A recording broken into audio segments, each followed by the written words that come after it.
Alors, bonjour à toutes et à tous, et aujourd'hui, bien sûr, je vais vous parler de l'affaire Djokovic. Le monde entier a été tenu en haleine pendant près d'une semaine à propos du sort d'un joueur de tennis. Ah, alors évidemment, ce n'est pas n'importe quel joueur de tennis, puisqu'il s'agit de Novak Djokovic, l'un des meilleurs joueurs du monde, 10 fois vainqueur des internationaux d'Australie. Plus que Nadal ou Federer eux-mêmes, et c'est précisément d'Australie qu'il est question. L'histoire ne porte pas, bien sûr, sur les exploits sportifs de celui qui est sans doute le Serbe le plus célèbre du monde. Son problème, c'est qu'il n'est pas vacciné. D'où ce sobriquet facile, mais inévitable. Novak Djokovic est appelé Novax No Covid, et il a donc justifié son arrivée au pays des kangourous par un autre motif que la vaccination. Il aurait contracté le Covid à la mi-décembre, peut-être parce qu'il n'était pas vacciné, tout compte fait, et il se présente donc comme guéri. Les organisateurs du tournoi de tennis ont accepté sa version. Ce n'est pas le cas des agents d'immigration qui l'ont envoyé en rétention comme un quelconque immigré clandestin.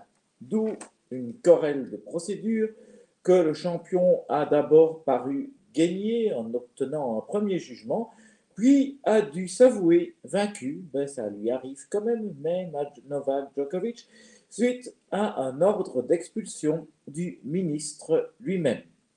Le gâchis est immense, et cela pour tous ceux qui sont intervenus dans cette triste histoire. À commencer par ce très grand joueur, un exemple pour tous ceux qui pratiquent ce beau sport qu'est le tennis. Pourquoi donc s'obstine-t-il devant des évidences scientifiques et refuse-t-il envers et contre tout un vaccin qui a sauvé des milliers de vies? Même si l'homme a des principes et il a le droit d'en avoir, fallait-il vraiment s'exposer à un tel scandale alors qu'un 21e titre de Grand Chelem paraissait à sa portée? Et fallait-il vraiment donner au monde l'exemple d'un super champion ignorant des conseils élémentaires de préservation de la santé? Dommage pour lui et pour ce sport qu'il se soit à ce point entêté. Mais les autorités australiennes ne s'en tirent pas de manière beaucoup plus glorieuse. Voilà un pays qui a longtemps été un symbole de la liberté, un peu comme le Canada, et qui s'obstine depuis plus de 2 ans, près de 2 ans, à maintenir un des régimes les plus autoritaires en matière de Covid. Des grandes villes ont été très sévèrement confinées pendant des semaines à la chinoise, jusqu'à 7 fois en moins de 2 ans. Les voyages entre les provinces australiennes ont été à plusieurs reprises interdits, et lorsqu'ils n'étaient pas tout à fait interdits, les voyageurs qui avaient procédé à ce genre de voyage devaient porter des signes distinctifs comme des pestiférés. La politique suivie était celle du zéro Covid. L'Australie a prétendu qu'aucun virus ne l'atteindrait jamais. À l'heure du variant Omicron, on se rend compte du caractère illusoire et dérisoire de cette politique. Et aujourd'hui, on voit le gouvernement australien utiliser les grands moyens pour empêcher un grand joueur de participer à la seule compétition de niveau mondial de ce pays. Et ce, alors même qu'il, en apparence en tout cas, il était en règle, du moins si ces documents étaient authentiques et le contraire n'a pas été prouvé.